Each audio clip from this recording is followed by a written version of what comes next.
नमस्कार, मैं हूँ पूनम ठुकराल। रामनवमी के अवसर पर सबको ढेर सारी शुभकामनाएं।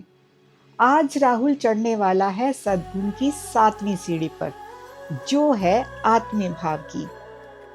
तो रामनवमी के अवसर पर राहुल की दादी ने सब बच्चों को कहानी सुनाई रामायण से।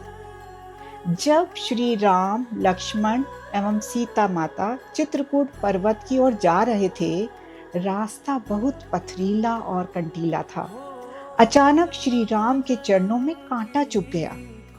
श्री राम हाथ जोड़कर धरती माता से अनुरोध करने लगे और बोले, मेरी एक विनम्र प्रार्थना है आपसे, क्या आप स्वीकार करेंगी?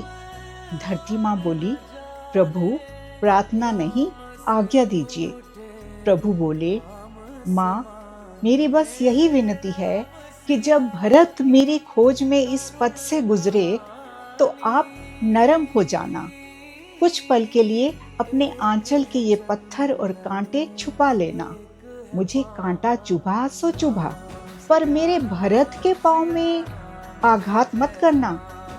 श्री राम को यूं व्यग्र देखकर धरती माँ दंग रह गई।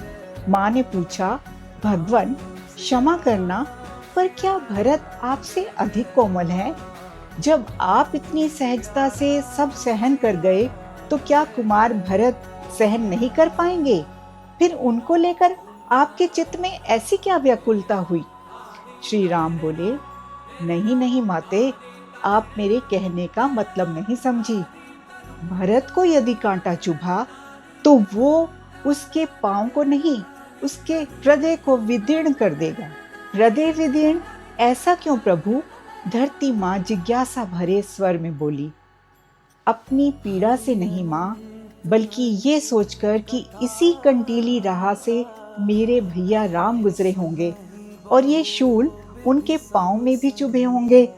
मैया, मेरा भरत कल्पना में भी मेरी पीड़ा सहन नहीं कर सकता, इसलिए उसकी उपस्थिति में आप कमल पंखड़ियों सी कोमल बन जाना। इस कहानी से हमने क्या सीखा कि रिश्ते खून से नहीं, परिवार से नहीं, मित्रता से नहीं, व्यवहार से नहीं, बल्कि सिर्फ और सिर्फ आत्मीय एहसास से ही बनते हैं। जहाँ एहसास ही नहीं, आत्मीयता ही नहीं, वहाँ अपनापन कहाँ से आएगा? दादी ने कहा, तभी तो भरत समर्पित था अपने भाई राम के प्रति। तो कैसी लगी कहानी बच्चों? बच्चों ने कहा, बहुत अच्छी लगी।